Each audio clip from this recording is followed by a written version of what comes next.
Bambi. Gusto ko nang mamatay. Hayaan mo na lang ako. Pagod na ako sa buhay ko. Madel, ano ba? Itigil mo nga ito. Hindi mo pwedeng sukuan na lang ang buhay mo dahil lang sa walang kwenta mong asawa at sa malandi niyang kabit. Hindi mo alam kung anong nararamdaman ko. Hindi mo alam kung gaano to kasakit para sa akin. Kaya pwede pa pabayaan mo na lang ako. Gusto ko nang mamatay. Kailangan mong maghiganti.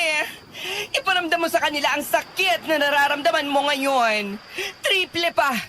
Tutulungan kita, Madel. Paano? Mahina ako, Bambi. Alam mo yan. Wala akong laban sa kanila dahil hindi ko sila kayang saktan. Lalo ng asawa ko. May alam ako ang paraan. Magtiwala ka lang sa akin. Aswang Radio.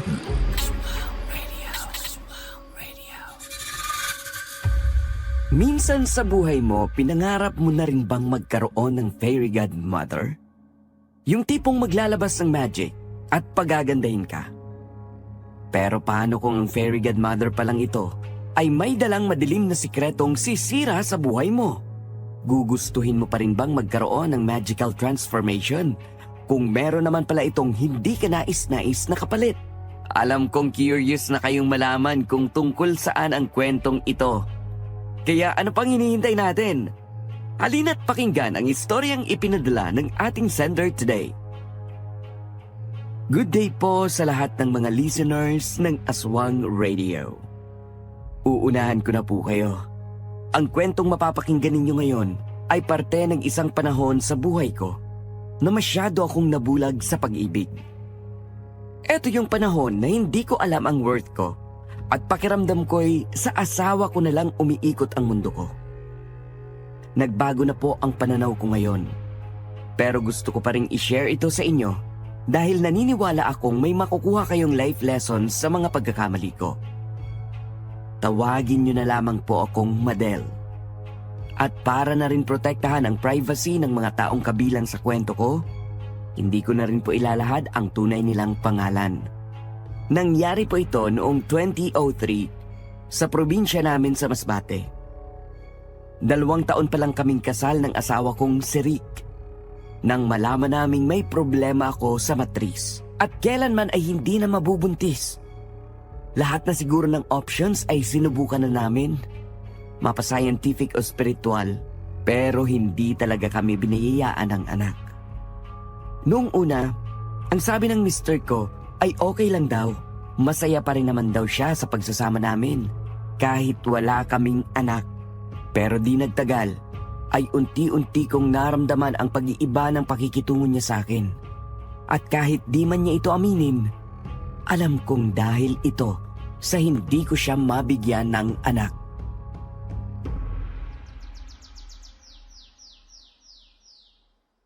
Patawarin mo ako, Han. Hindi ko sinasadya. Nadala lang ako ng tukso. Hindi mo sinasadya? Nagpapatawa ka ba?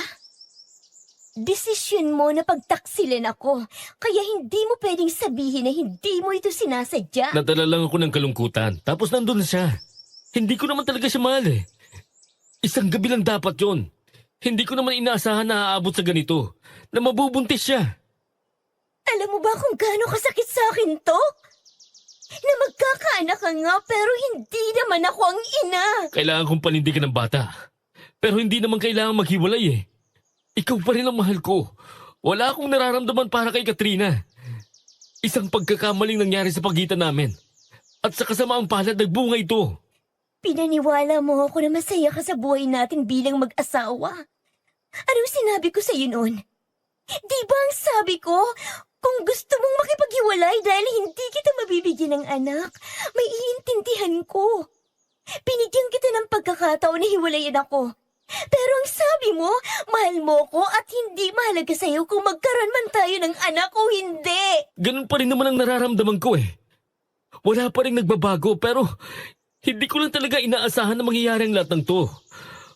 Mahal, wag mo akong iiwan. Nakikiusap ako sa'yo. Ayusin natin to. Huwag nating hayaang masira ang pagsasama natin ng dahil lang dito.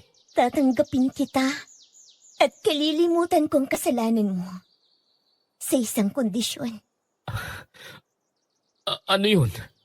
Kumbinsihin mo ang babae mo na ibigay sa atin ang anak niyo. Ako ang kikilalaning ina ng bata.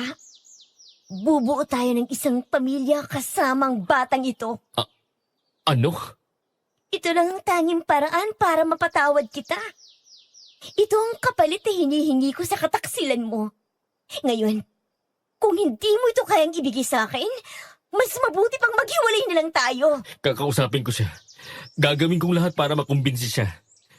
Bigyan mo lang ako ng kahit isang buwan para ipaliwanag ko to sa kanya. 1 linggo. Ano? Pero mahal. Bigyan lang kita ng 1 linggo para ibigay sa akin ang gusto ko. Pag hindi ka nagtagumpay, maghihiwalay na tayo! Aaminin kong hindi ko naman talaga gustong angkinin ang magiging anak niya. Sinabi ko lang yon dahil gusto kong makaganti kahit paano sa ginawa nila sa akin. At sa totoo lang, hindi ko rin naman inaasahan. Napapayag nga ang babae niya sa gusto ko. Sinong matinong ina ba naman ang gugustuhin ipamigay ang kanyang anak, di ba? Pero siguro nga'y hindi pa siya handang maging mabuting ina. Kaya naman isang hapon ay nagulat na lang ako nang dumating siya sa bahay namin. Ang kapal din talaga ng pagmumukha mo para magpakita dito. Mahal, please. Makinig ka muna. Talaga ba, Rick? Ano pa bang kailangan kong marinig mula sa inyo? Wala ka na ba talagang respeto sa akin at dinala mo pa talaga dito ang babae mo? Sinabi ko na sa'yo na wala kaming relasyon, di ba? Isang gabi lang yun na nagkamali ako. Tamang sinabi ng asawa mo.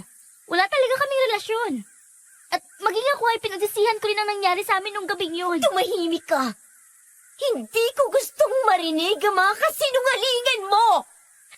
Gusto mong kunin ang anak ko sa oras na makapanganak ako, di ba? Oo. Dahil mas kaya ko siyang alagaan. Alam kong hindi ka pa handang maging ina dahil wala namang ibang laman ng isip mo kundi paglalakwat siya. Ako, handa ako sa responsibilidad ng pagiging isang ina. Tama ka. Hindi pa nga ako handang maging ina. Hindi ko pa kayang bitiwan ang buhay dalaga ko. At alam ko magagalit rin ang mga magulang ko sa oras na malaman nilang buntis ako. Kaya narito ako para sabihin sa'yo na pumapayag ako sa gusto mo. Talaga? Ibibigay ko sa iyo ang anak na matagal mo nang ipinagdarasal. Pero mahal, kailangan natin siyang patirahin dito. Hindi kasi pwedeng malaman ng mga magulang niya na buntis siya. Itatakwil siya ng mga ito. Bukod dyan, sabi ng OB niya, masealen raw ang pagbubuntis niya. Kailangan niya na mag-aalaga sa kanya. Siguro naman. Hindi mo gustong may mangyaring masama sa magiging anak niyo, di ba? Bakit kailangan dito pa siya tumira?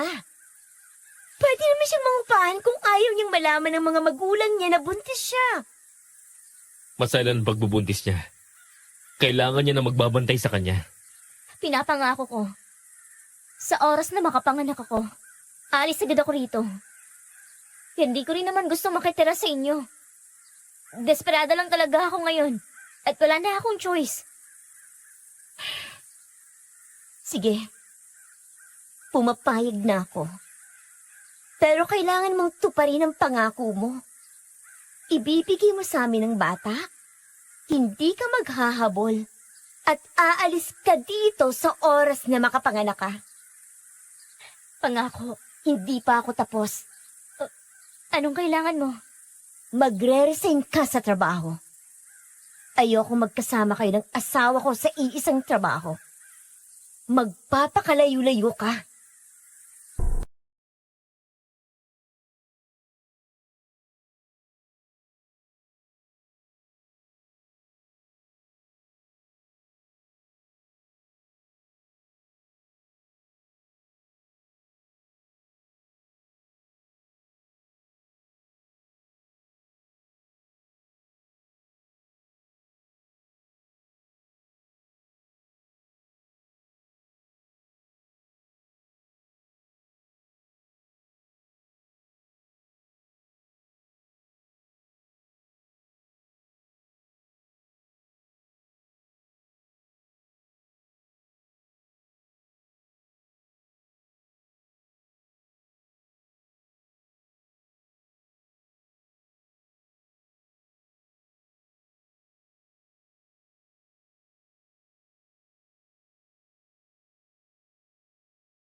Rick, dagdagan ko pa bang kanin mo?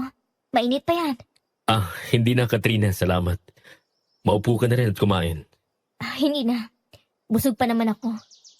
Kailangan mong kumain sa tamang oras. Hindi para sa sarili mo, kundi para sa batang dinadala mo. Oo nga pala. Pasensya na. Palagi ko itong nakakalimutan. 5 buwan ka ng buntis? Nakakalimutan mo pa rin? Kailan ka ba makaka-adjust? Mahal, O ano? Nagsasabi lang naman ako ng totoo. Baka nakakalimutan mo. Anak natin ang dinadala niya.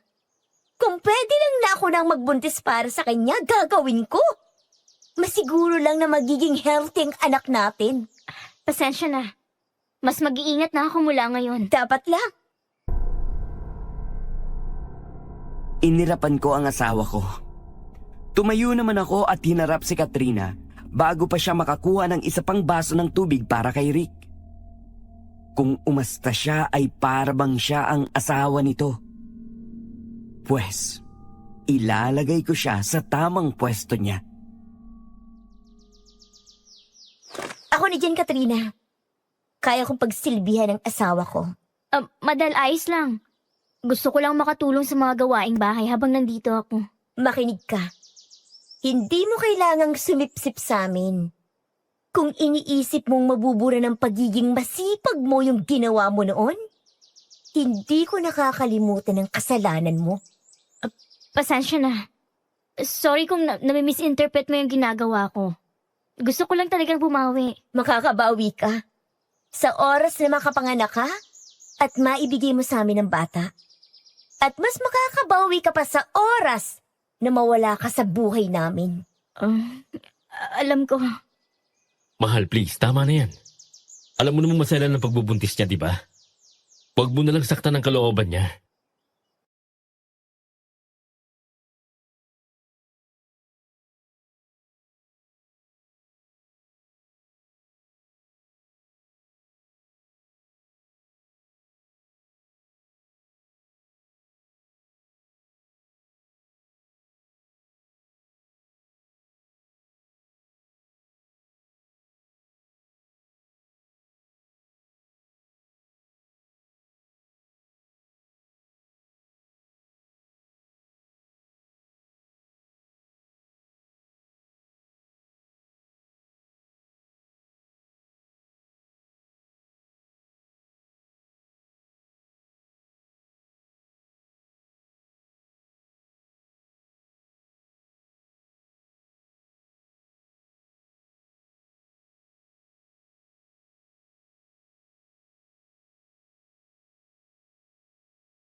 Nakapagluto na ako, Madel. Halika, kumain na tayo. Mabuti pa nga. Mukhang mamaya pa makakauwi si Rick. Overtime yata. Gabi na. Hindi ba siya natatakot sa mga kumakalat na balita ngayon? Anong balita? May mga natagpuan kasing bangkay nitong mga nakaraang araw. Ay, Diyos ko, nakakapangilabot. Wakwak ang tiyan ng mga ito. Halos wala nang natirang lamang loob. Naglipanan na talaga ang mga masasamang loob sa panahon ngayon. Hindi lang isang ordinaryong kriminal ang nasa likod ng mga krimeng ito. Ang sabi nila, kagagawan raw to ng aswang. Aswang? Pwede ba, Katrina? Ang tanda-tanda mo na para maniwala sa mga aswang. Hindi totoo ang mga yan. Wala namang mawawala kung paniniwalaan natin sila. Kailangan nating magdoble ingat. Kinakabahan nga ako eh. Alam mo naman, mabango sa mga aso ang isang buntis na katulad ko. Kumain ka na lang. Kesa kung ano-ano pang sinasabi mo. Tahimik kaming kumain ng hapunan. Binilisan ko ang pagkain dahil ayoko siyang makaharap ng matagal. Pero natigilan ako nang biglang tumahol ng malakas ang aso namin sa labas. Sunod-sunod ang tahol na nauwi sa isang matinis na palahaw at pagkatapos biglang tumahimik. Ilang saglit naman ay nakarinig kami ng mga kaluskos, tunog ng parang may kinakaladkad. Nagkatinginan kami at bumangon ang kaba sa sistema ko. Tumayo ako at dahan-dahang sumilip sa bintana. At napasinghap ako sa nakita ko sa ilalim ng poste ng ilaw. Isang malaki at kakaibang nilalang ang nakita kong nakayuko sa dugoang katawan ng aso namin. Anong nakita mo? Ay, Diyos ko. Katrina, huwag kang titingin. Ano nangyayari sa'yo? Ang sakit ng tiyan ko. Ano? Tulungan mo ako. Ang baby. Nagpanik ako nang mapansing namumutla na si Katrina. May mantsa ng dugo na mabilis na kumakalat sa puti niyang duster. Dinudugo siya. At dahil dito, ay nakalimutan ko ang takot sa nilalang sa labas. Mabilis ko siyang inalalayan at pilit na itinatayo. Mabuti na lang at hindi ko na nakita ang nilalang nang lumabas kami sa bahay. Hindi na ako nag-aksaya pa ng oras at kaagad ko siyang pinasakay sa kotse. Mabilis ako nagmaneho hanggang sa nakarating kami sa ospital.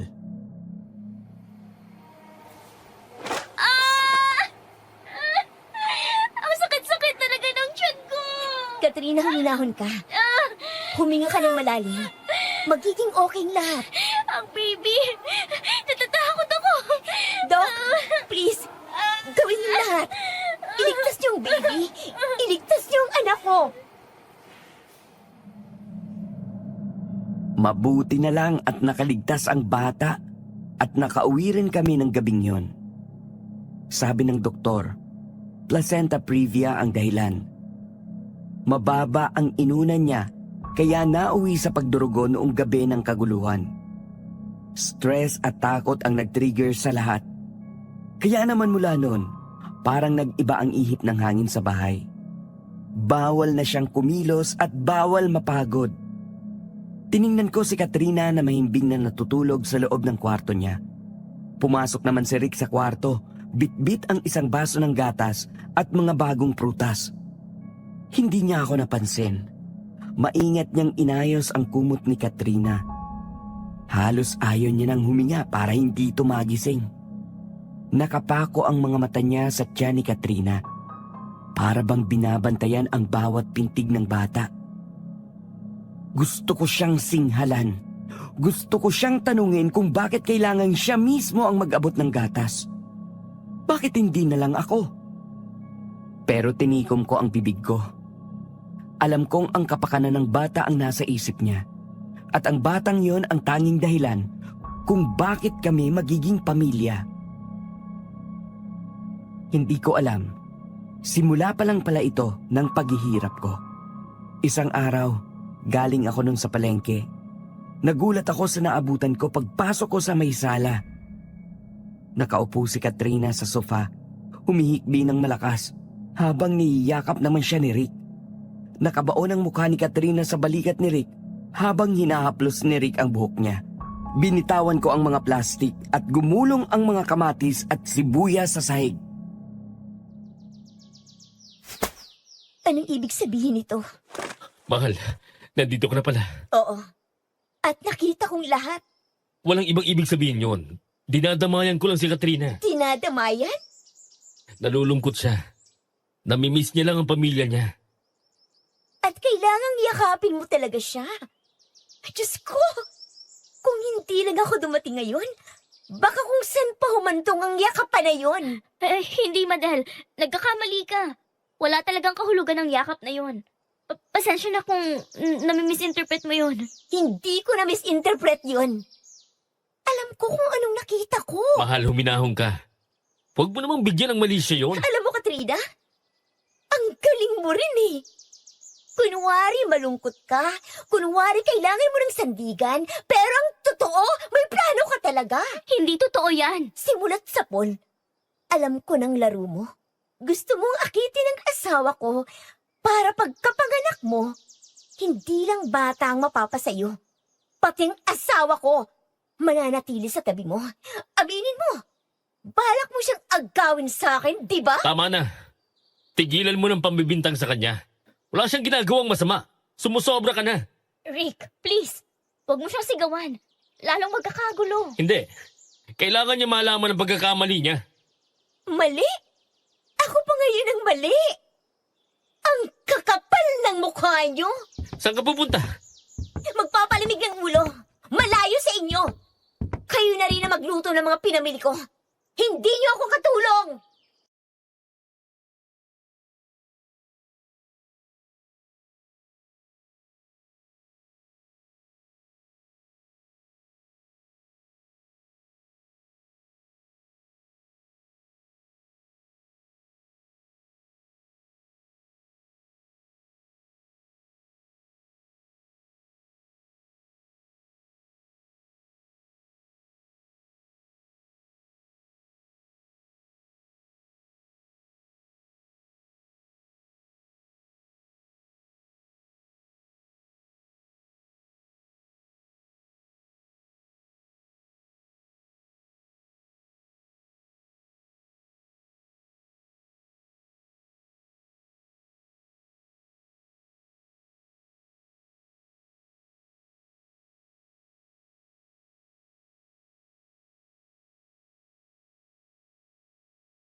Stop in the name of love!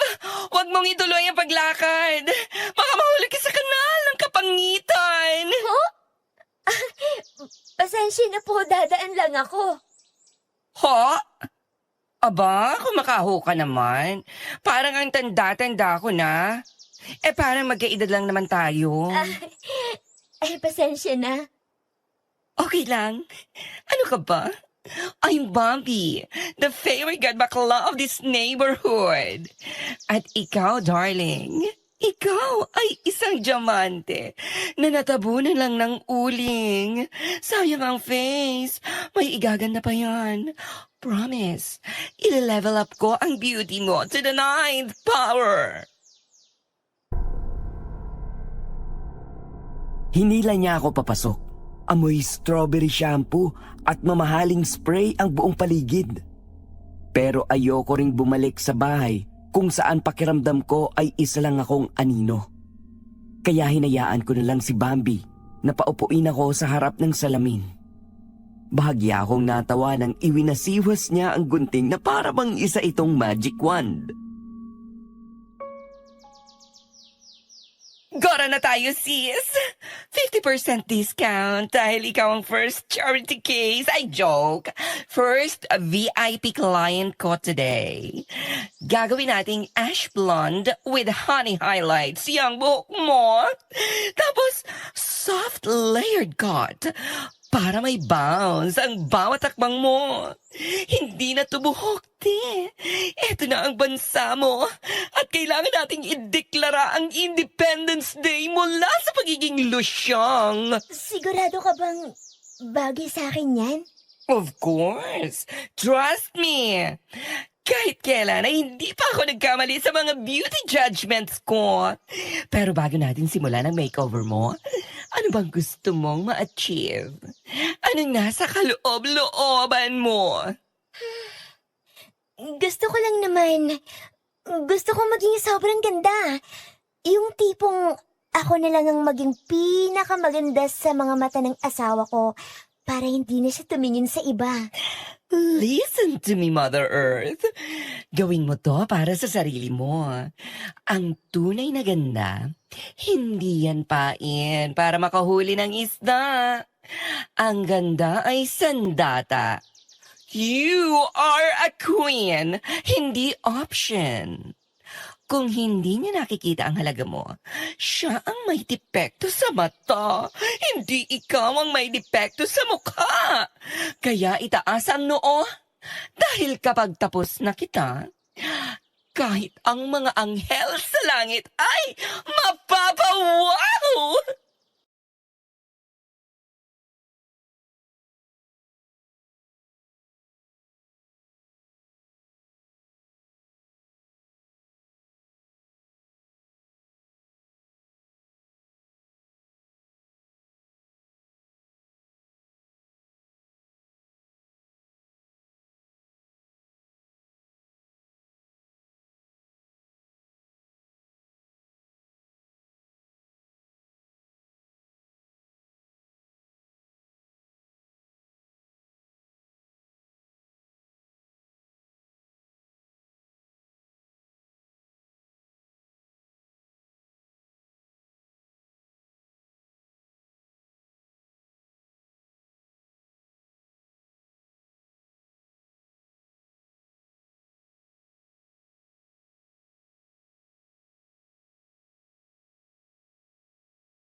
Oh, my sparkles! Bakit parang may dumaang bagyo sa mukha mo, Madel? Ibinigay ko na sa iyo ang goddess look. Bakit ang bitbit mo pagbalik ay tragedy of the year? Bambi, hindi man lang niya napansin. Wala siyang sinabi. Mas inuna niya pa si Katrina. Para akong hangin sa sarili kong bahay. Sinabi ko naman sa iyo, di ba? Magpaganda ka para sa sarili mo at hindi para sa kahit na sino. Kung hindi ito maa-appreciate ng asawa mo, edi bahala siya sa buhay niya. Kaya ko nga ito ginagawa para sa kanya eh. Para may save ang marriage namin. Sa totoo lang, hindi ko na alam kung anong gagawin ko. Ano ba kasi talagang nangyari sa pagsasama ninyo? Nang araw na yon, ay sinabi ko kay Bambi ang lahat-lahat. Hindi ko rin alam kung bakit ganun kadali kong nasabi sa kanya ang pinagdadaanan ko. Pakiramdam ko kasi ay pwede ko siyang pagkatiwalaan. Nakinig lang siya sa akin at baka sa mukha niya na naaawa siya sa akin. Hindi ko gustong kaawaan. Pero hindi ko rin siya masisisi kung eto ang nararamdaman niya habang nakikinig sa pinagdadaanan ko. Malandi ang Katrina na yon. Hindi ba talaga akong masama dito? Para kasing ako ang kontrabida. Baka masyado lang akong malusyosa. Ay, no way! Huwag mong hayaan ang sarili mong isipin na ikaw ay mali. In the first place, sino ba ang nagdaksil? Diba ang asawa mo? Kaya hayaan mo silang mag-adjust sa traumas mo, na sila rin naman ang nagdulot. Hindi talaga ako nagkamali na i-share sa iyo ang pinagdadaanan ko. Naiintindihan mo ko. Ay, oo naman. Naiintindihan kita. Alam mo, wala man akong asawa, pero minsan na rin naman akong pinagtaksila ng taong minahal ko.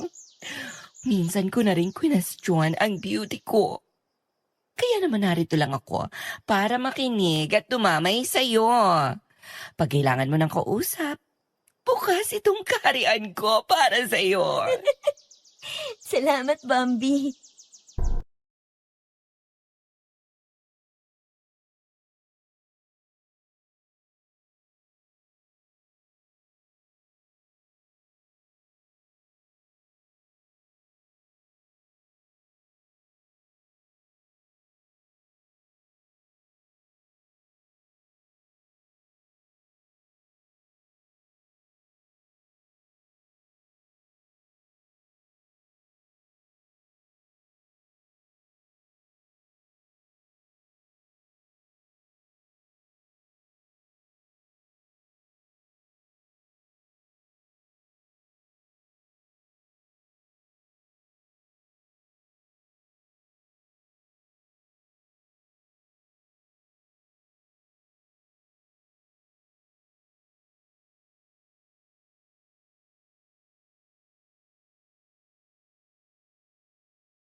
May pera sa loob ng sobrang ito.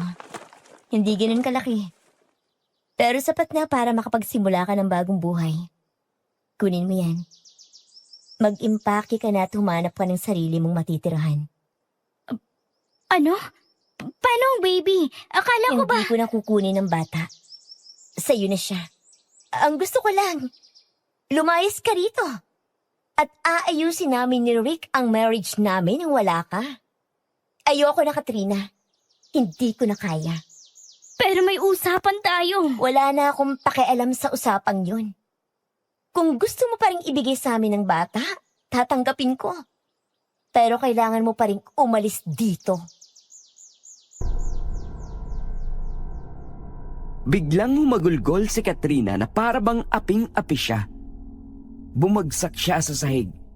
Lumuhod sa harap ko at niyakap ang mga binti ko. Basang-basa na ng luha ang pisngi niya.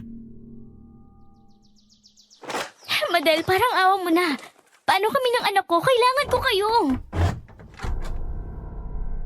Sakto namang bumukas ang pinto.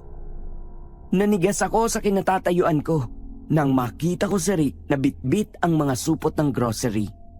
Bago pa ako makapagsalita, mas lalong naging hysterical na si Katrina. Anong nangyayari dito? Rick, pinapalood ako ni Model. Gusto niya akong palayasin dito sa inyo dahil sinisira ko daw ang pagsasama niyong mag-asawa. Pero nakikiusap ako. Huwag niyo na muna akong palayasin, parang awa niyo na. Madal, totoo bang sinabi niya? Bakit mo naman to ginagawa? Buntis siya. Hindi ko siya pinaluhod. Siyang nagkusang gawin yun. Madal, bakit ka pa nagkakaganito? Sumusobra ka na. Hindi ko na maintindihan ang ugali mo. Makinig ka naman sa akin. Hindi totoo ang Pagod na sinasabi akong niya. makinig sa mga kasinungalingan mo. Alam ko kung anong nakita ko. Hindi niya ako pinatapos. Inakbayan niya si Katrina at marahas itong inakay patungo sa guest room. Habang ako ay naiwang tulala, hawak ang sobrang puno ng pera na tila naging ebidensya ng aking kasamaan. Hinintay ko siyang pumasok sa kwarto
hayupan to?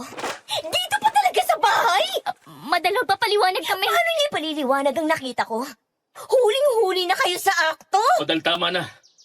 Pagod na ako sa pagpapanggap. Ayoko na sa'yo. Si Katrina ng mahal ko. At siyang bubuo ng pamilyang hindi mo maibigay sa akin. Hindi! Huwag mong sabihin yan! Nag-usap tayo, di ba? Sabi mo aayusin natin.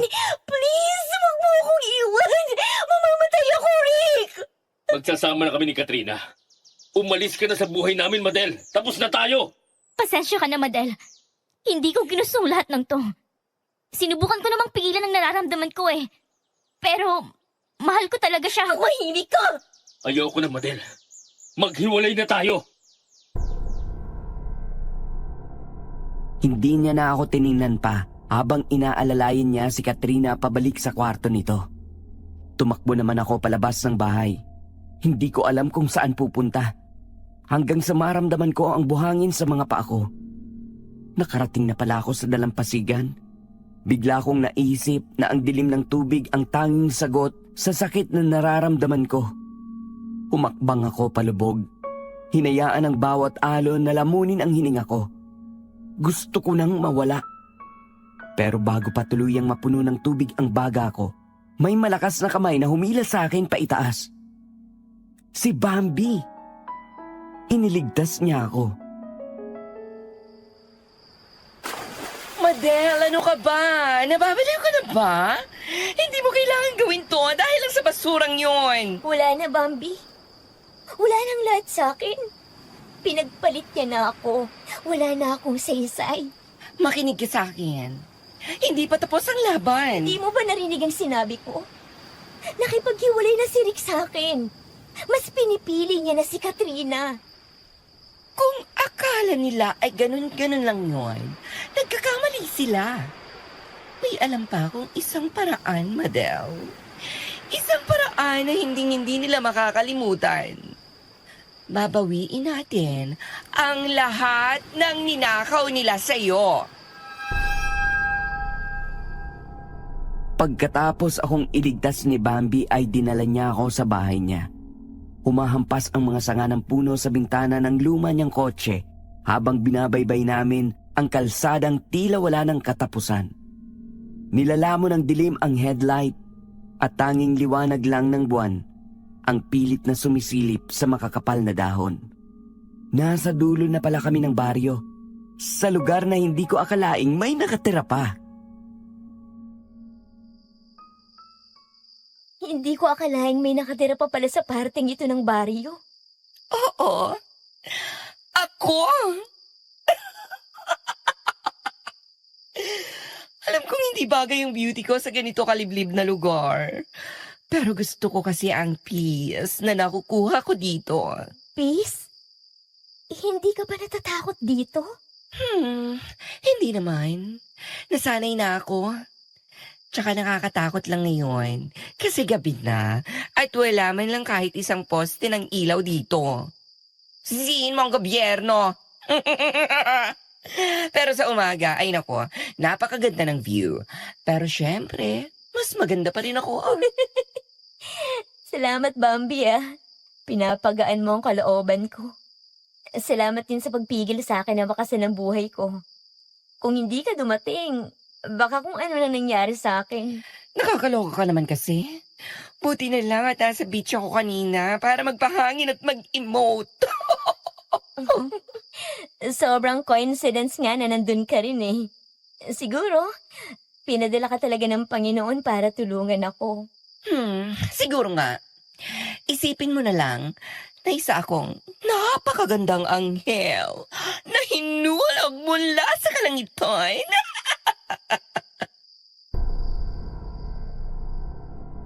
Pagkalipas ng ilang minuto ay tumigil ang sasakyan sa harap ng isang malaking bahay. Kakaibang tindig nito, matayog pero parang itinatago ng mga naglalakihang halaman. Pagbaba ko ay sinlubong ako ng amoy ng basang lupa at kung anong bulaklak na hindi ko mapangalanan. Pinihit ni Bambi ang pinto at halos mabulag ako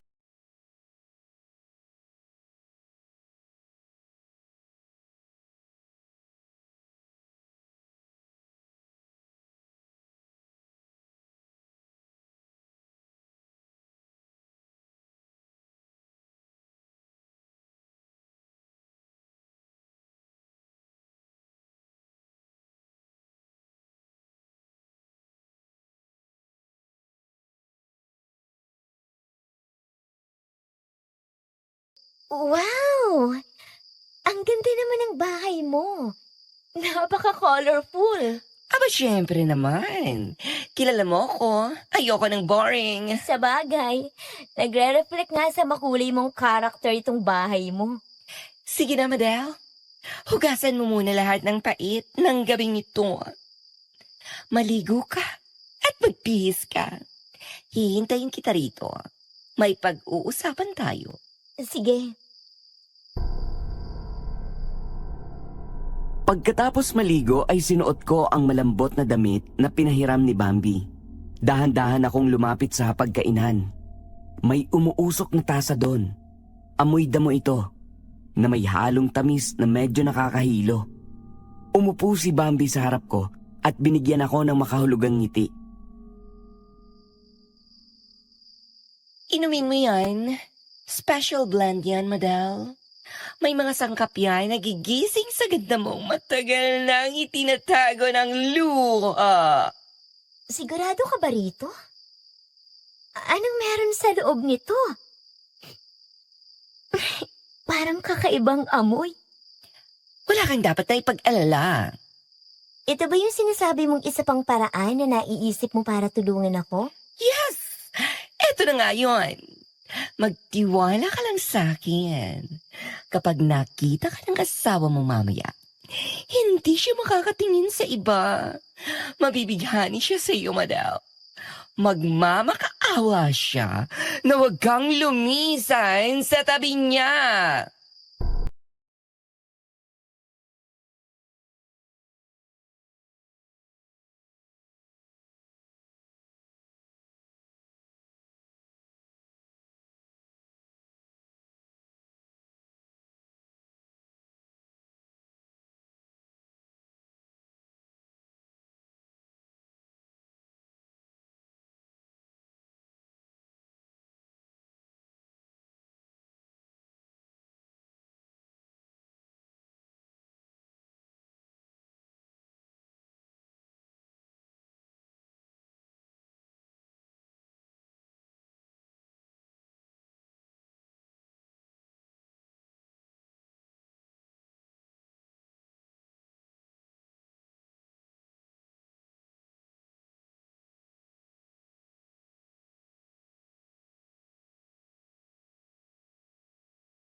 Bitawan mo yan.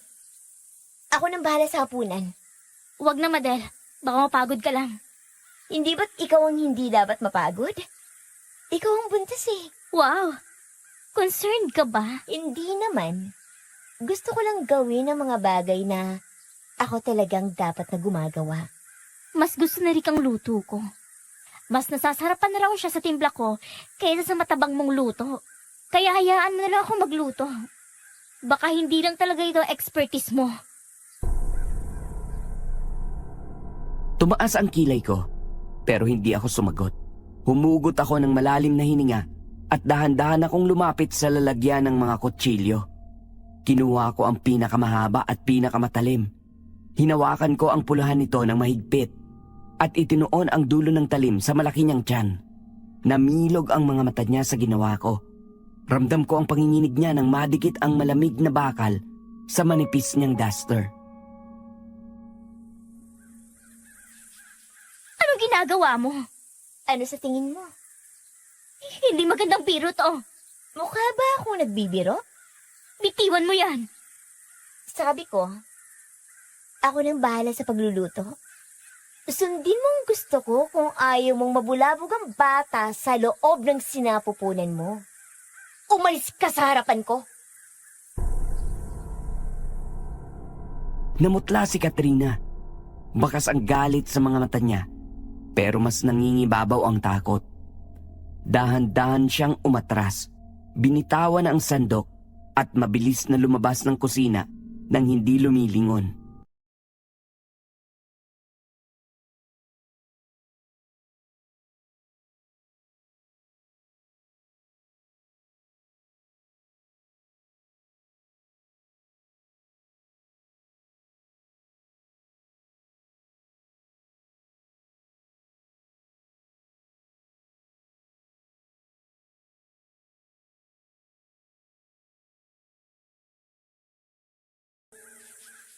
Rick, buti dumating ka na. Si Madel, tinakot niya ako. May hawak siyang kutsilyo kanina. Balak niya kaming saktan ng baby mo. Madel, mahal ko. Mahal, nandito ka na pala. Halika, nagluto ako ng paborito mo. Naamoy ko nga. Rick, ano ba? Hindi mo ba narinig ang sinabi ko? Pinagtangkaan niya ang buhay ng baby natin. Ngunit parang walang narinig si Rick. Hindi niya man lang tinapunan ng tingin si Katrina. Diretso ang lakad niya patungo sa akin. Parang na-hypnotize ang mga mata niya habang tinititigan ang mukha ko. Pagkalapit sa akin ay hinawakan niya ang baba ko at inangat ito. Mahal, anong nangyari sa'yo? Parang ngayon lang kita ulit nakita ng ganito. Napakaganda mo. Ikaw naman, binobola mo ako. Hindi, nagsasabi ako ng totoo. Salamat, mahal. Halika na, maupo ka muna. Sigurado akong magugustuhan mo itong niluto ko. Rick, ano bang nangyayari sa'yo? Wala ka man lang bang pakialam sa kapakanan namin ng baby natin? Rina, manahimik ka nga. Matuto kang ilugar ang sarili mo sa bahay na to. Kung hindi mo kayang manahimik habang kumakain kami ng asawa ko, pumasok ka na lang sa kwarto mo.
Bambi, maraming salamat talaga ha.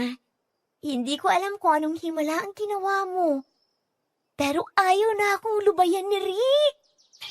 Gabi-gabi kaming, alam mo na. Ay, nakakakilig naman. Alam mo sabi niya, mahal na mahal niya raw ako. Sabi ko naman sa iyo, di ba? Epektibo yung tsaa. Nakikita ko sa aura mo, Madel. Blooming ka masyado. Natutuwa ako para sa iyo. Bambi, kung nagawa mong pabalikin ang asawa ko, baka pwede mo rin akong tulungan sa isa ko pang problema. Ano yon? Gusto ko ring mabuntis. Gusto kong ako ang magdala ng anak ni Rick. May paraan ako naiisip, Madel. Pero hindi ito basta-basta. Magkita tayo mamayang gabi sa bahay ko. Doon natin pag-usapan ang lahat. Sige, Kinagabihan ay nagpaalam ako sa asawa ko na may pupuntahan lang akong kaibigan. Madilim na ang paligid habang binabaybay ko ang papunta sa dulo ng baryo. Parang mga higanting kamay ang mga nadadaanan kong puno na tila gustong humablot sa kotse ko. Pinagpapawisan ang mga palad ko sa manibela dahil sa takot. Lalo pa akong kinabahan nang biglang tumigil ang makina. Huminto ang sasakyan sa gitna ng kawalan. Wala akong choice. Kung hindi ang bumaba para i-check kung anong nangyari. Taimtim na lang akong nagdasal pagkababa ko ng kotse. Maya-maya ay narinig ko ang malakas na pagaspa sa itaas. Parang may dambuhalang ibon na umiikot. Napasigaw naman ako nang biglang marinig ang isang malakas na kalabog sa bubong ng kotse. Nakita ko ang isang nilalang na mahahaba ang kuko, nanlilisik ang mga mata at may malalapad na pakpak. Aswang! Akmang lulundag ito sa akin nang biglang umalingaw-ngaw ang isang putok ng barel. Umalis ka dyan! Bambi, may aswang! Madel, halika dito sa tabi ko. Umalis ka nga, limaw ka! Hayop ka! Tinamaan ang nilalang sa balikat. Umungol ito ng nakakangilo bago mabilis na naglaho sa madilim na kagubatan. Niyakap ko naman ng mahigpit si Bambi dahil sa sobrang takot. Bambi, salamat. Salamat, Diyos ko. Nag-alala ako nang mapansin kong natatagalan ka. Mabuti na lang at sinalubong kita. Bigla kasing huminto yung kotse ko.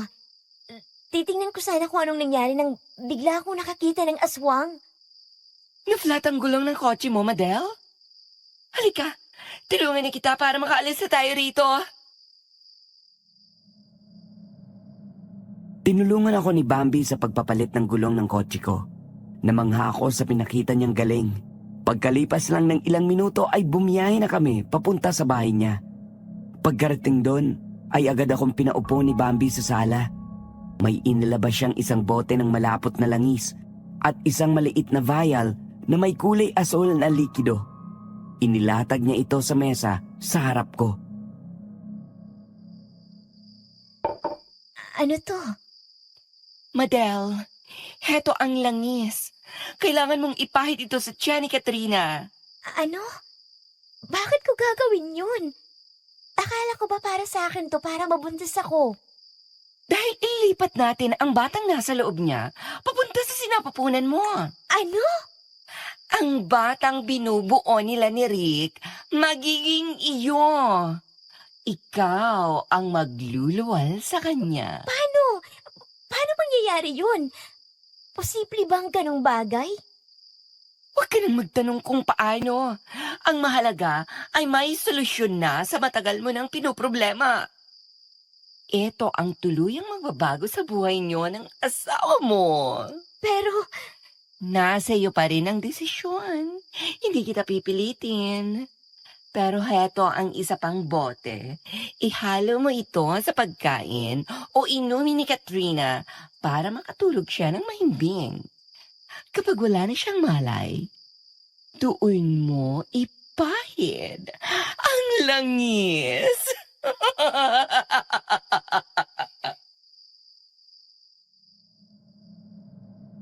Tiningnan ko ang mga boteng inabot niya sa akin. Kumakalabog ang dibdib ko nung oras na yon. Tama ba to? Pagnanakaw ito ng buhay. Pero ang isiping ako ang magdadala ng anak ni Rick. Ang isiping mawawala ang huling alas ni Katrina. Naguguluhan ako, Bambi. Huwag mong sayangin ang pagkakataong ito, Madel.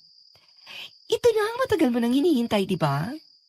Pero hindi ba isang malaking kasalanan sa Diyos itong gagawin ko? Matagal mo nang hiningi sa Diyos ang isang anak. Pero hindi niya ito pinagkaloob sa iyo. At ngayong may pagkakataon ka na magkaroon ng anak, tatanggihan mo ba ito? Oo nga, pero Pag-isipan mo ng mabuti, Madel.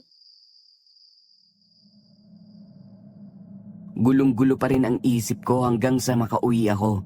Hindi ko alam kung kaya ko nga bang agawin ang pinagbubuntis ni Katrina. Natatakot akong gawin ito dahil nararamdaman kong malaking kasalanan ito. Dahan-dahan kong pinihit ang pinto ng kwarto namin. Pero namilog ang mga mata ko sa bumungad sa akin. Nakayuko si Katrina sa natutulog kong asawa. Dahan-dahang inilalapit ang kanyang labi sa labi ni Rick. Para akong binuhusan ng kumukulong tubig. Bago pa man dumikit ang mga labi nila ay sinugod ko siya at sinabunutan ng buong pwersa.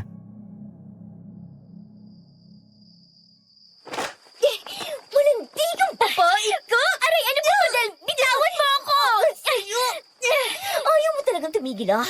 Pwes, pagsisisihan mo to! Anong nangyayari dito? Katrina, bakit nandito ka sa kwarto namin? Pumasok siya dito para halikan ka. Napakalandi talaga ng babaeng to! Hayop ka! Inagaw mo si Rick sa akin. Alam mo namang ako ang pinili niya, di ba? Wala akong inaagaw, Katrina. Asawa ko siya!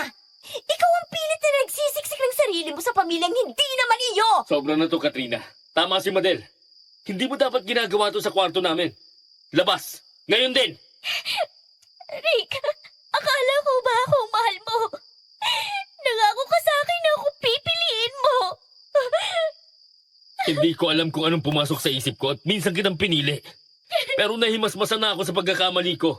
Na-realize kong si Madel pa rin talagang mahal ko. Hindi. Naguguluhan ka lang. Bingi ka ba? Narinig mo naman yung sinabi ng asawa ko, di ba? Ako ang pinipili niya. Kaya labas!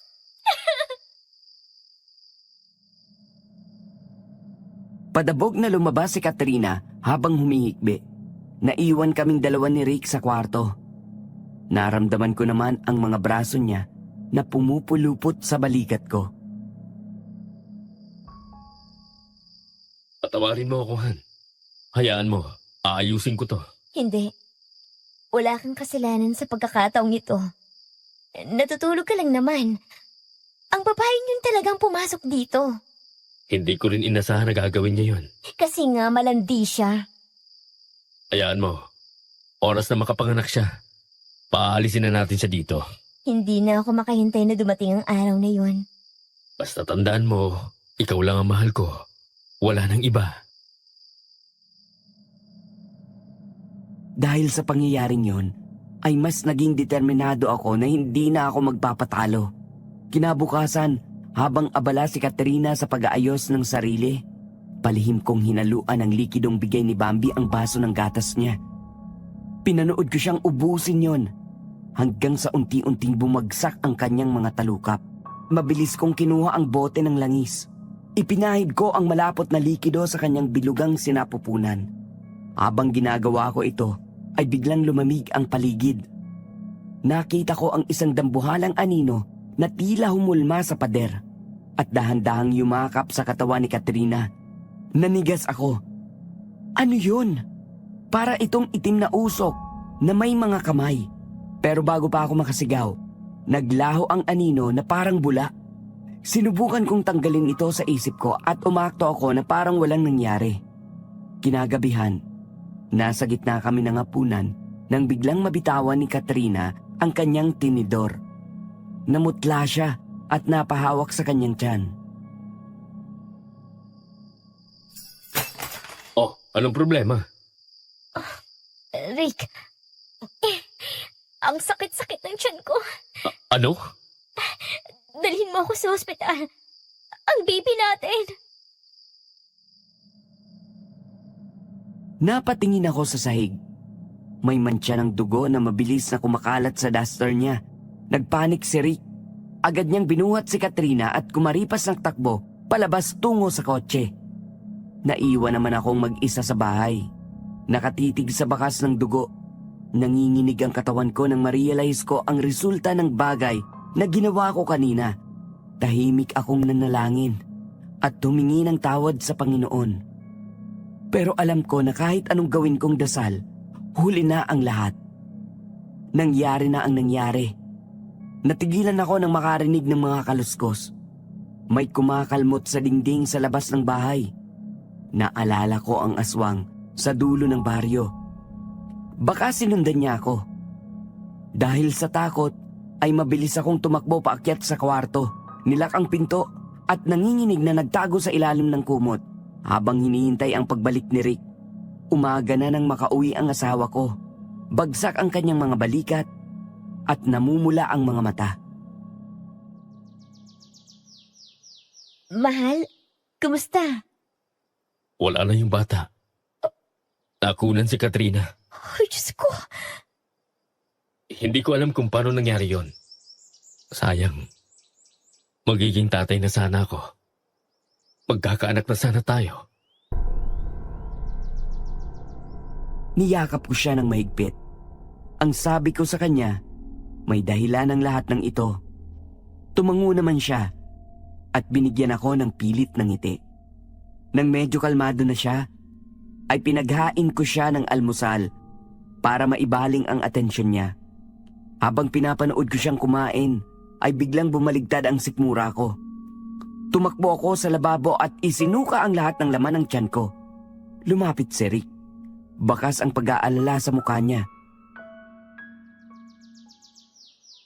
Mahal, ayos ka lang ba? Oo, medyo sumama lang ang pakiramdam ko. A-absent muna ako sa trabaho. Sasamahan kita. Hindi mahal. Okay lang ako. Baka pagod lang to. Sa huli ay nakumbinsi ko siyang pumasok sa trabaho. Pagkaalis ni Rick, ay dumiretso ako sa pharmacy at bumili ng pregnancy test kit bago tumuloy sa salon ni Bambi. Gusto ko kasing kasama ko siya habang kinukumpirma ang hinala ko. Nanginginig ang kamay ko habang tinitingnan namin ang resulta sa loob ng maliit na banyo ng salon. 2 guhit. Positibo! Bambi, buntis ako! OMG! Bongga! Sa wakas magiging modera ka na. Salamat. Salamat sa tulong mo. Pero Madel, kailangang malaman mo ang totoo. Anong totoo? Hindi galing sa langit ang batang yan. Anong ibig mong sabihin? Itim na kapangyarihan ang ginamit natin. Pati na ang pagkahumaling ng asawa mo sa'yo ay galing rin sa itim na kapangyarihan. At may kapalit ang bawat hiling. Ang batang isisilang mo, hindi siya magiging normal na tao. Lalaki siyang aswang, Madel. Yun ang kabayaran. Ano? Bakit hindi mo kagad sinabi sa akin? Kasi alam kong hindi ka papayag. At ayokong sayangin ang pagkakataong ito. Gusto ko lang namang tulungan ka. Niloko mo ko. Hindi pagtulong ang ginawa mo, kundi isang malaking pangloloko. Madel, walang libre sa mundo. Nakuha mo ang gusto mo. Nakuha mo si Rick. At ngayon, ay magkakaanak na kayo. Ngayon, harapin mo ang resulta. Iyak ako ng iyak habang tumatakbo palabas ng salon. Dumiretso ako sa simbahan, desperadong makahingi ng tulong. Pero pagkatapak ko pa lang sa unang baitang ng hagdan, ay parang may apoy na dumapo sa talampakan ko. Napasigaw ako sa hapde. Hindi na ako makapasok. Ang pintuan ng simbahan na dating nagbibigay sa akin ng kapayapaan ay tila naging pader na nagniningas na wala na akong lugar sa loob. Pagka-uwi sa bahay ay hinaplos ko ang tiyan ko habang nakatingin sa kawalan. Dapat ay tumatalon ako sa tuwa pero parang may nakadaga na malaking bato sa dibdib ko. Paano ko to sasabihin kay Rick? Paano ko aaminin na ang bunga ng pagmamahala namin ay may dalang sumpa? Tuwing titingin siya sa akin at ngingiti, ay parang sinasaksak ang puso ko. Nakalabas na si Katrina sa ospital, ilang araw ang nakalipas. Hindi na siya bumalik sa bahay namin. Sabi ni Rick, lumuwas na raw ito ng Maynila at makikitira sa tiyahin nito. Magsisimula na raw siya ng bagong buhay doon. Kung tutuusin, eto na ang bagong simula na gusto ko para sa aming mag-asawa. Pero mas lumala pa ang sitwasyon namin ngayon. Isang gabi, umahagupit ang hangin sa labas at malakas ang buhos ng ulan. Hindi pa nakakauwi si Rick galing sa trabaho. Malamang ay na-stranded sa baha. Naghahanda ako noon ng hapunan naming dalawa. Habang naghihiwa ako ng karne, ay biglang namatay lahat ng ilaw. Nilamon ng dilim ang buong bahay. At sa gitna ng katahimikan, ay nakarinig ako ng kalusko sa backdoor. Parang may pilit na nagbubukas ng trangka. Kinuha ko ang flashlight at dahan-dahang binuksan ang pinto para tingnan kung baka si Rick na yon. Pero walang tao sa labas. Naisip ko na baka dulot lang ng malakas na hangin ang naririnig kong ingay. Isasara ko na sana ang pinto nang biglang may humablot sa kamay ko. Isang malamig at nanginginig na kamay. Si Katrina. Nanlilisik ang mga mata at may dalang kutsilyo. Hayop ka! Pinatay mo ang anak ko! Tawad mo ako, ano ba? Pagpapayaran mo pagsira sa buhay ko! Hindi ko sinira ang buhay mo. Ikaw ang sumira sa pagsasama namin ng asawa ko. Magbabayad ka sa mga atraso mo sa akin! Kukunin ko yung buhay mo! Nababaliw ko ng babae ka. Oo! Baliw naman siguro ako. At ang baliw na babaeng to, ang papas lang sa'yo! Itinulak niya ako ng malakas. Pero mabuti na lang at hindi ako tuluyang nadapa. Naghabulan kami sa loob ng madilim na bahay. Sa pagkakataong ito ay nadapa na ako sa sahig at naramdaman ko ang hapdi sa tuhod ko. Hinila niya ang buhok ko at kinaladkad ako pabalik sa gitna ng sala. Inangat niya ang kutsilyo at tanda nang itulak sa dibdib ko. Sumigaw ako at nagmakaawa sa kanya. Pero mukhang wala nang natitirang awa sa puso niya. Bago pa man niya ako tuluyang masaksak, ay biglang nawasak ang bintana. Isang dambuhalang anino ang pumasok. Isang aswang.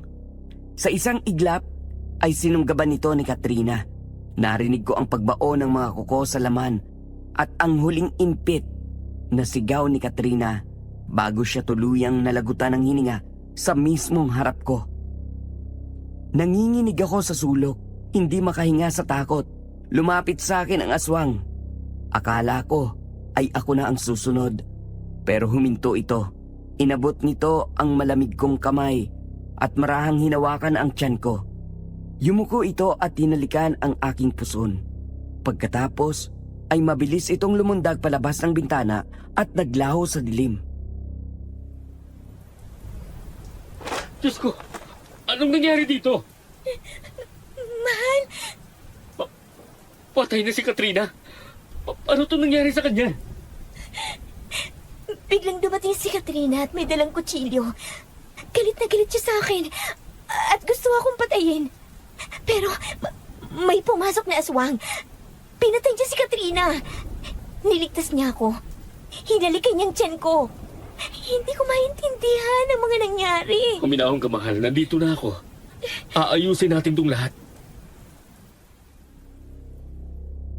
Maya-maya pa ay dumating na ang mga pulis. May mga kumuha ng litrato, may mga nag-usisa sa paligid. Pero habang nagpapaliwanag ako, ay nakikita ko ang pagdududa sa mga mata nila. Ang sabi nila ay meron daw silang hinahanap na mamamatay tao sa lugar namin. At malakas ang hinala nila na ito ang nasa likod ng nangyari kay Katrina. Nakita ko siya. Hindi yun tao. Bakit ba ayaw niyong maniwala sa akin? Nakita ko ang mga pakpak at kuko niya. Mahal, tama na. Siya ka lang siguro. Siya ka lang sa nangyari. Hayaan mo na ang mga pulis na gumawa ng trabaho nila. Ang importante, ligtas ka. Hindi. Pinatay talaga siya ng aswang. Alam ko kung anong nakita ko. Mahal, magpahinga ka muna. Masyadong traumatic ang mga nangyari sa'yo sa gabing to. Kinabukasan ay hindi muna pumasok si Rick sa trabaho. Buong araw siyang nakabantay sa akin. Tinitingnan kung kailangan ko ng tubig o pagkain. Pero kahit magkatabi kami, pakiramdam ko ay milya-milya ang layo namin. Paulit-ulit kong idintalye sa kanya ang itsura ng aswang na nakita ko kagabi. Pero tumatango lang siya nang may bahid ng awa.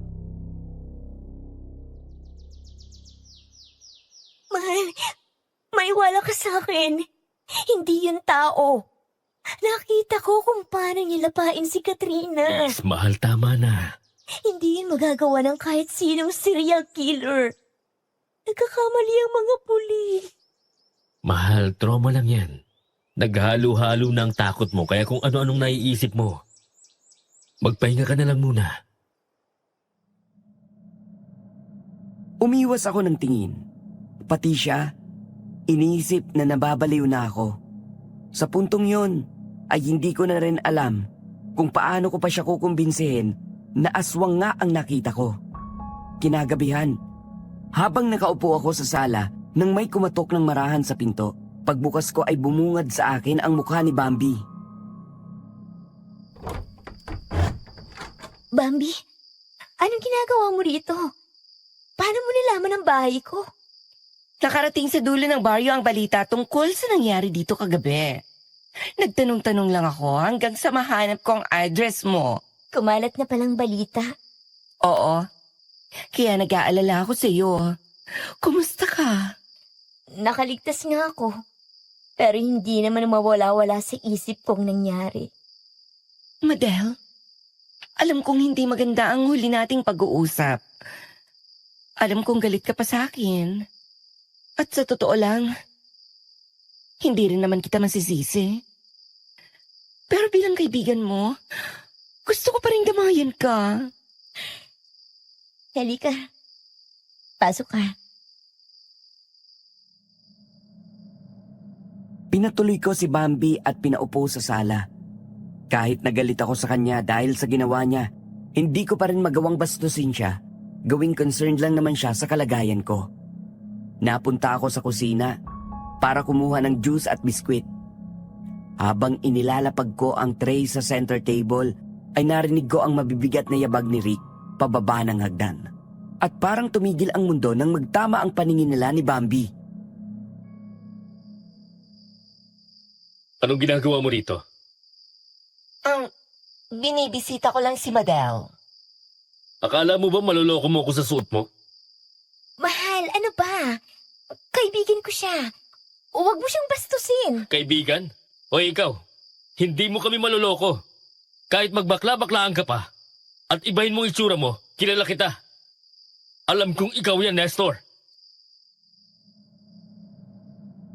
Halos mabitiwan ko ang basong hawak ko. Nestor? Imposible. Si Bambi ang baklang may-ari ng salon. Si Bambi ang tumulong sa akin.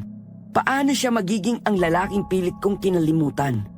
Habang nakatitig sa kanya, ay bumalik sa isip ko ang mga gabing nakasuot ako ng turtleneck. Kahit mainit, maitago lang ang pasa sa liig ko. Si Nestor ang una kong boyfriend. Ang lalaki na kahit lagpas 10 taon ang tanda sa akin ay minahal ko. At akala ko ay mahal rin ako. Pero halos gabi-gabi ay ginagawa niya akong punching bag. Noong minsan na hindi ko na maitago ang puto kong labi. Nakita ako ni Rick sa sulok ng isang park. Si Rick ang kumuha ng yelo. Si Rick ang nakinig sa mga hikbi ko. At si Rick ang nagbigay sa akin ng lakas ng loob na lumaban. Nang makipaghiwalay ako kay Nestor para piliin si Rick, ay naging impyerno ang buhay namin. Sinusundan niya kami. binabato ang bintana at nagbabanta ng kamatayan. Hanggang sa isang araw ay bigla na lang siyang tumigil at hindi na nagparamdam. Ang huling balita ko sa kanya, nabaliw na raw siya dahil sa droga at dinala ang pamilya niya sa isang malayong probinsya para doon na manirahan. Naputol ang pag-iisip ko nang marinig ang malakas na tawa ni Bambi. Humalakhak siya na parang isang demonyo. Dahan-dahan siyang tumayo ng tuwid. Inayos ang kanyang damit at lumingon sa amin nang may mapanuyang tingin. Matigas na ang kilos at pananalita niya. Malayong malayo na sa Bambi na nakilala ko. Ang talas pa rin ng mata mo, Rick. Oo, ako nga ito. Nagustuhan niyo ba ang regalo ko? Bakit, Nestor? Bakit mo ginawa to? At saka, paano mo ako naloko? Bakit hindi na kita makilala? Ginamitan ko lang naman ng kaunting mahika ang paningin mo, Madel. Para mapalapit ako sa'yo. At heto na nga ang bunga. Buntis ka na, di ba? Sa tulong ko. Buntis ka? Magpapaliwanag ako, mahal. Pero Rick, dapat mong malaman ang katotohanan ninyo. Ang anak ninyo, siya ang magiging katulad ko.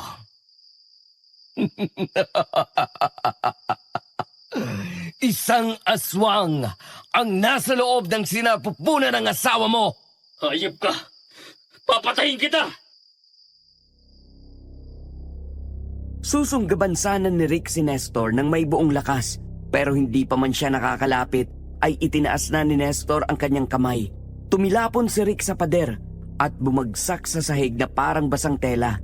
Sa harap ng mga mata ko ay nagsimulang lumaki ang katawan ni Nestor. Pinunit ng kanyang mga kalamnan ang suot niyang damit. Naging kulay abo ang balat niya at humaba ang kanyang muka hanggang sa maging isang nakakapangilabot na halimaw.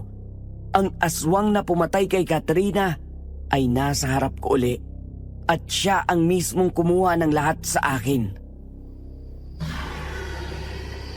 Oh, Diyos ko!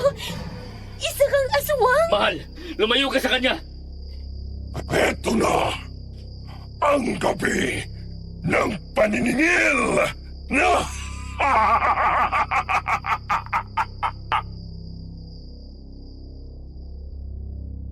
Bumaho ang sala.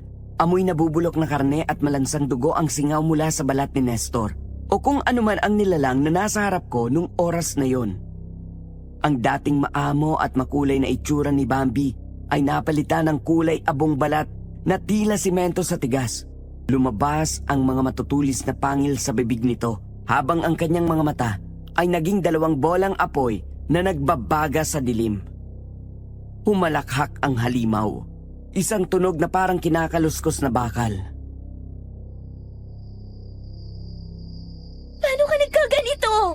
hindi mo pa alam kung anong kayang gawin ng galit ng isang tao. Matagal mo na ba itong lihim? Hindi ako aswang noon. Naging aswang lang ako nung pinatira nila ako sa malayong probinsya kasama ang ibang kamag-anak namin. May kapitbahay sila doon na isang aswang na may kaalaman rin sa itim na kapangyarihan. Sa kanya ko nakuha ang kaalaman ko at siya rin ang naging dahilan ng pagiging aswang ko. Sinira mo ang buhay mo ng dahil lang sa galit mo! Ikaw, kayo, ang sumira ng buhay ko. Kaya nagdesisyon akong paabuti na sa sukdulan ng galit at paggiganti ko. Hayop ka talaga, Nestor! Hindi ninyo ako matatakasan. Akin ang batang yan. Aangkinin ko ang batang nasa sinapupunan mo, Madel. Agad akong napaatras nang sumugod ang halimaw. Mabilis pa sa kidlat ang paghablot niya sa buhok ko. Pero bago pa man niya ako tuluyang mahila, isang mabigat na upuang kahoy ang bumagsak sa likuran niya. Kahit nanginginig at hirap tumayo, nagawa pa rin ihampas ni Rick ang silya sa halimaw. Mas lalo namang umigting ang galit ni Nestor ng dahil dito. Tumalsik muli si Rick sa gilid ng hagdan. Sa pagkakataong ito ay tumama ang ulo niya sa pasamano at dumanak ang dugo. Nagdilim ang paningin ko. Ang takot na kanina ay nagpaparalisa sa akin ay napalitan ng isang klase ng galit na hindi ko akalaing kaya kong maramdaman. Nakita ko ang itak na ginagamit namin sa pang-araw-araw na nakapatong sa ibabaw ng kabinet, malapit sa kusina. Kumaripas ako ng takbo habang ang halimaw ay abala sa paglapit sa walang malay na si Rick. Naramdaman ko ang kakaibang init sa aking tiyan. Ang batang isisilang ko, parang nagbibigay sa akin ng lakas na hindi makatao. Humablot ako ng isang bote ng alkohol sa lamesa at binuhos ito sa kortina malapit sa halimaw. Kinuha ko ang lighter sa bulsa ng duster ko at sinindihan ito. Mabilis na kumalat ang apoy sa pagitan namin. Naging pader ng apoy ang sala. Nagulat naman ang halimaw. Tila natatakot sa liwanag at init. Mahal, tingnan mo ako. Gumising ka. Hayop ka, Madel! Hindi pwedeng masira ang mga plano ko! Hindi ka magtatagumpay, Nestor. Minsan na kitang hinayaang abusuhin ako noon. Kaya hindi na kita hahayang saktan ulit ako. Akin ka, Madel! Pati na ang batang dinadala mo! Hindi! Hindi mo kami pag-aari! Buong lakas kong inihagis ang itak sa direksyon niya. Hindi ito tumama sa leeg, pero bumaon ito sa kanyang malapad na dibdib. Umungol siya ng nakakangilo. Isang tunog na halos yumanig sa buong bahay. Sa gitna ng kaguluhan ay unti-unting nagkamalay si Rick. Nakita niya ang pagkakataon. Hinablot niya ang isang matulis na bakal mula sa nasirang dekorasyon sa dingding. Tumalon si Rick mula sa gilid at itinuon ang buong bigat ng katawan niya sa bakal. Bumaon ito ng malalim sa dibdib ni Nestor. Diretso sa gitna ng kanyang itim na puso. Sabay kaming sumigaw ni Rick habang itinutulak ang bakal hanggang sa lumabas ito sa likuran ng halimaw. Bumulwak ang malapot at itim na dugo sa sahig. Unti-unting nanghina ang aswang. Napalahod siya hanggang sa tuluyang bumagsak sa sahig. Sa huling sandali ay muling bumalik ang boses ni Nestor. Paos at puno ng pait. Hindi pa tapos ang sumpa! Tapos ng kasamaan mong halimaw ka! Hindi mo kami masasaktan! Ngayon, pagbabayaran mo na mga kasalanan mo sa impyerno! Hindi pa rin kayo magiging masaya! Ang batang dinadala mo, Madel. Siya ang magpapatuloy ng pagiganti ko sa inyo! Huminto siya sa pagsasalita at hindi na muling gumalaw. Kaagad naman kaming tumakbo ni Rick. Palabas ng bahay. Nagyakap kami ni Rick sa gitna ng usok at amoy ng sunog na laman. Nanginginig ang buong pagkatao ko. Hindi dahil sa aswang, kundi sa katotohanan kahit patay na si Nestor, ang kanyang sinimulan ay nasa loob pa rin ng katawan ko. Hinarap ko si Rick. Puno ng luha ang aking mga mata. Anong gagawin natin? Ang baby natin, ang sabi niya. Hindi ko hayaang maging katulad niyang anak natin. Hahanap tayo ng paraan. Sana nga'y masolusyonan pa natin to. Sama-sama nating lalabanan to. Hinding-hindi kita iiwan. Mabuti na lang at hindi tuluyang nasunog ang buong bahay namin. Mabilis na naapula ng mga bumbero ang apoy. Kaagad naming pinaayos ang bahay at sinubukang ipagpatuloy ang buhay namin pagkatapos ng trahedyang naranasan namin. Hindi pa rin matanggal sa isip namin ang tungkol sa isinumpang bata sa sinapupunan ko. Bumabagtas kami ni Rick sa masukal na bahagi ng kagubatan kung saan tanging huni lang ng mga kuliglig ang maririnig. Bit-bit ni Rick ang isang lumang gasera habang inaalalayan ako sa bako-bakong daan. Sa gitna ng naglalakihang puno ng balete ay nakatayo ang isang maliit at nangingitim na kubo. Amoy palapa ng nyog at sunog na insenso ang sumalubong sa amin.